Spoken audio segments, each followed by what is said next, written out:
लगभग 4 साल पहले ऋषिकेश से श्रीनगर ऑल वेदर रोड का काम लगभग खत्म होने ही वाला था।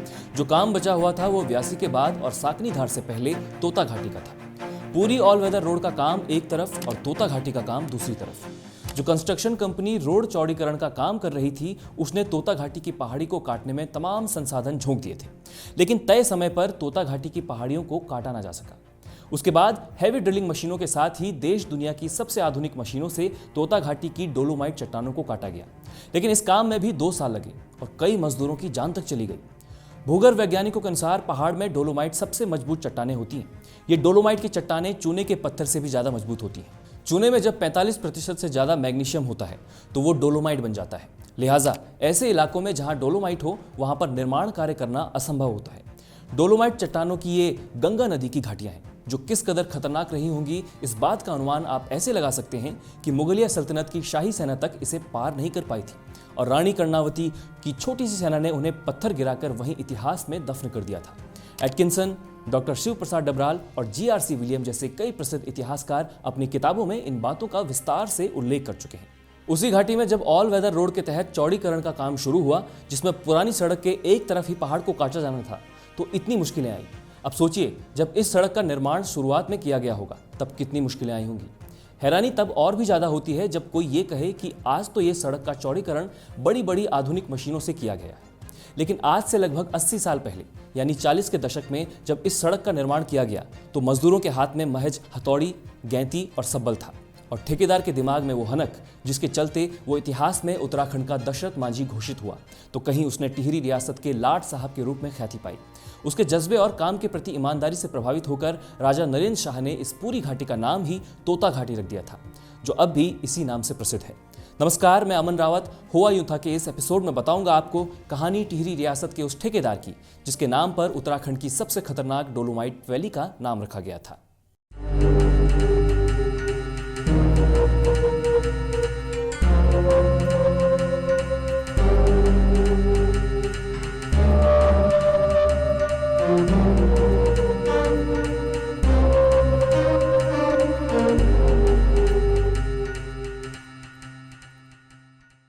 बीसवीं शताब्दी के प्रारंभ में भारत भर में मोटर गाड़ियां खूब दौड़ने लगी थी। टिहरी में भी राजा नरेंद्र शाह की मोटर कार थी, जो राजमहल से मोतीबाग और बाजार तक आती जाती थी। तब तक ऋषिकेश से टिहरी मोटर मार्ग का निर्माण नहीं हुआ था, इसलिए जब राजा ने इंग्लैंड से कार खरीदी तो उसके कल पुर्जे अलग अलग कर टिहरी पहुंचाए गए और वहीं उसे जोड़ा भी गया। राजा नरेंद्र शाह ने मोटर मार्ग की सुविधा देखते हुए 1920 में अपने नाम से ऋषिकेश से 16 किलोमीटर दूर नरेंद्र नगर बसाना शुरू किया। 10 साल में 30 लाख रुपए खर्च कर नरेंद्र नगर को बसाया गया। 1926 में ऋषिकेश से नरेंद्र नगर तक सड़क निर्माण पूरा कर लिया गया। राजा का एक महल श्रीनगर में अलकनंदा नदी के दूसरी ओर कीर्तिनगर में भी था। यहां पहुंचने में उन्हें टिहरी पहुंचने से भी ज्यादा वक्त लगता था, लिहाजा उन्होंने टिहरी मोटर मार्ग से पहले देवप्रयाग तक सड़क बनाने का निर्णय लिया। उस समय जो पैदल मार्ग भी था वो ऋषिकेश से बद्रीनाथ तक गंगा नदी की दूसरी तरफ यानी यमकेश्वर ब्लॉक से होते हुए देवप्रयाग तक जाता था। ये पैदल मार्ग अंग्रेजों के अधीन आता था। ऐसे में राजा नरेंद्र शाह को अपने कीर्तिनगर वाले महल जाने के लिए पैदल मार्ग का ही उपयोग करना पड़ता था, जिसमें बहुत समय जाया हो जाता था। उन्होंने ऋषिकेश से कीर्तिनगर तक मोटर मार्ग बनाने की सोची। उन्होंने ये बात अपने रियासत के दीवान IPS चक्रधर जुयाल को बताई। 1930 में इस मोटर मार्ग के लिए सबसे पहले टेंडर जारी किए गए और लागत राशि रखी गई महज 14 लाख रुपए। ये लागत राशि एक सड़क निर्माण के लिए काफी कम थी। वहीं जो भी ठेकेदार सड़क बनाने से पहले सर्वे करता उसका जोश और उत्साह साकनी धार पहुंचकर खत्म हो जाता, क्योंकि व्यासी के बाद और साकनी धार से पहले जैसे ही गंगा नदी के ऊपर खड़े पहाड़ दिखते, ठेकेदार काम लेने से इनकार कर देते। दिक्कत उतनी खड़े पहाड़ों की नहीं थी जितनी उस 90 डिग्री कोण की चट्टान की थी, जिसे काटना असंभव था। लिहाजा कोई भी टेंडर में नहीं आया। राजा नरेंद्र शाह बड़े निराश हुए और मामला कई महीनों तक लटक गया। फिर एक दिन राजा को दरबारियों ने उन्हें प्रतापनगर के ठेकेदार तोता सिंह रांगड़ की याद दिलाई।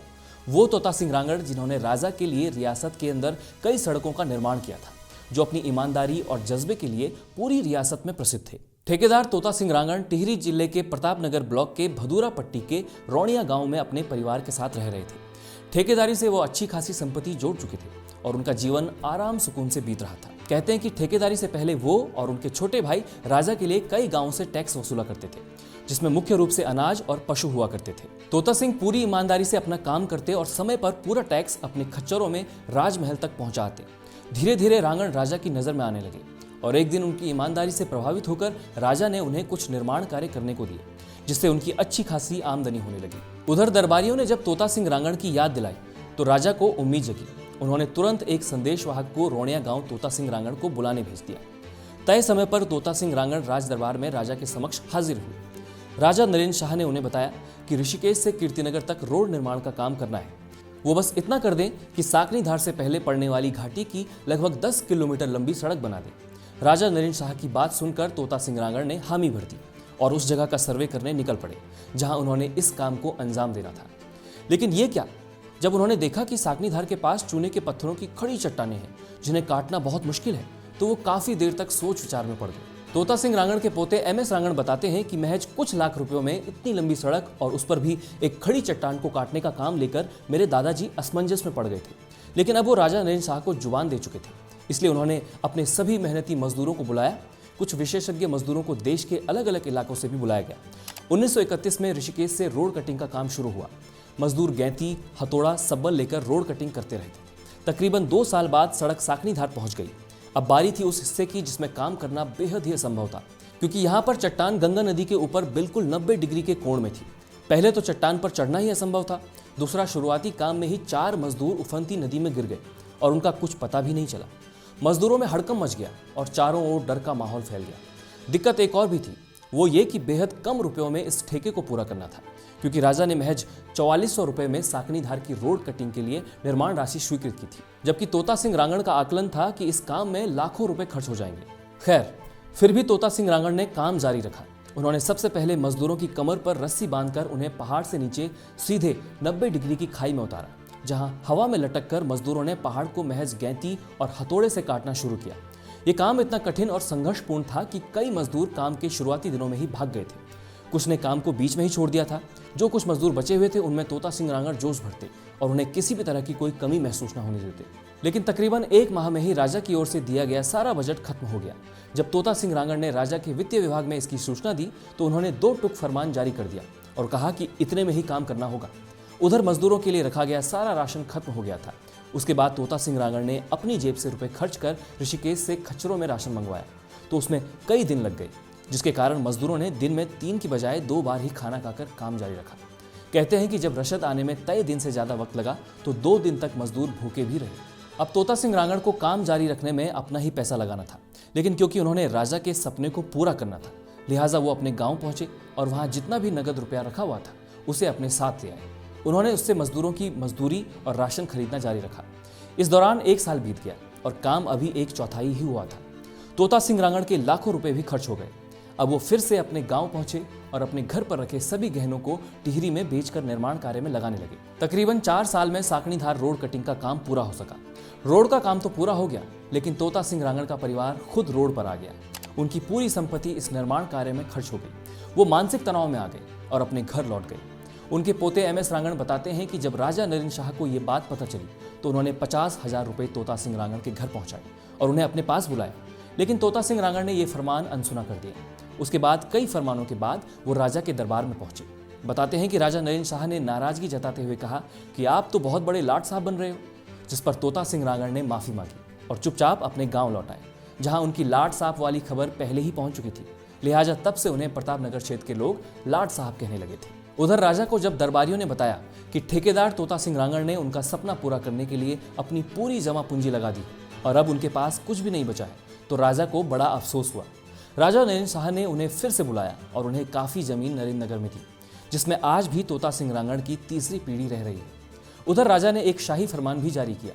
जिस असंभव सी घाटी को काट कर तोता सिंह रांगड़ ने बेहद जरूरी काम किया था, वो घाटी भविष्य में तोता घाटी के नाम से ही जानी जाएगी। बाद में जब 40 के दशक में नरेंद्र नगर से टिहरी तक जो सड़क बनी, उसमें भी बड़ा हिस्सा ठेकेदार तोता सिंह रांगड़ को दिया गया, जिससे उनकी माली हालत फिर से ठीक हो गई। 86 साल की उम्र में ठेकेदार तोता सिंह रांगड़ का निधन हो गया। उधर जो सड़क राजा नरेंद्र शाह ने ऋषिकेश से देवप्रयाग तक बनाई थी, उसका कुछ हिस्सा अलकनंदा नदी के दूसरी तरफ यानी पौड़ी जिले के लक्ष्मण झूला से भी गुजरता था। आज की जो सड़क है, जिसको काट कर अब ऑल वेदर रोड भी बनाया जा रहा है, जो कि बहुत बाद में बनी, अब इस सड़क का पूरा हिस्सा ही टिहरी जिले से होकर गुजरता है, लेकिन तब ऐसा नहीं था। राजा ने अंग्रेजों के अधीन यमकेश्वर ब्लॉक के कुछ हिस्से में भी सड़क निर्माण कार्य कर दिया था, जिससे नाराज होकर अंग्रेजों ने राजा के खिलाफ 1938 में पंजाब स्टेट रेजिडेंसी के लाहौर मुख्यालय में मुकदमा दर्ज किया, जबकि संयुक्त प्रांत यानी आज के उत्तर प्रदेश की विधानसभा में इसको लेकर भारी हंगामा मचा। जिसके बाद राजा नरेंद्र शाह के वकीलों ने यह तर्क दिया कि ये सड़क क्योंकि बद्रीनाथ और केदारनाथ जाने वाले श्रद्धालुओं के उपयोग में आनी है, इसलिए लोकहित को देखते हुए शिकायत वापस ले ली जानी चाहिए। इस तर्क को अंग्रेजी हुकूमत ने वाजिब माना और शिकायत वापस ले भी ली। ये जो कागज आप अभी देख रहे हैं, ये उसी समय के दस्तावेज हैं जो दिल्ली में मौजूद भारतीय अभिलेखागार में सुरक्षित रखे गए हैं।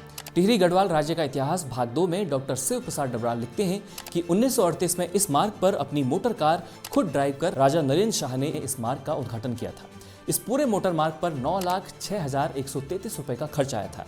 इस मार्ग पर कई स्थानों पर पक्के पुल भी बनाए गए। ऋषिकेश और देवप्रयाग के बीच गुल्लर, व्यासी, कौड़ियाला, साकणीधार और पंगाधार में धर्मशालाएं बनाई गई। ये धर्मशालाएं 7 मील से लेकर 12 मील तक की दूरी पर बनाई गई थी। इस मार्ग के बन जाने के बाद ही नरेंद्र नगर से टिहरी तक मोटर रोड बनाने की योजना बनी थी। दिसंबर 1939 तक नरेंद्र नगर से आगे तथा टिहरी से 12 किलोमीटर पहले चंबा तक मोटर गाड़ियां चलने लगी थी। 16 अप्रैल 1940 को पहली बार मोटर गाड़ी टिहरी पहुंची थी। टिहरी में भागीरथी और भिलंगना नदी के संगम पर मौजूद पुराना पुल 1924 की बाढ़ में बह गया था। लगभग उसी स्थान पर लकड़ी का नया पुल बनाया गया था। इसी पुल से पहली बार 1945 में राजकुमार बालेंदु शाह कार ड्राइव कर टिहरी बाजार होते हुए राजमहल पहुंचे थे। आपके लिए स्क्रिप्ट लिखी थी हमारे साथी मनमीत ने। ये वीडियो आपको कैसा लगा कमेंट करके जरूर बताइएगा। हमारी वेबसाइट baramasa.in पर जाकर आप अपने मन मुताबिक प्लान चुनकर हमें समर्थन भी दे सकते हैं, ताकि हम लाते रहें पहाड़ से जुड़े ऐसे ही ढेर सारे दिलचस्प ऐतिहासिक किस्से बारामासा।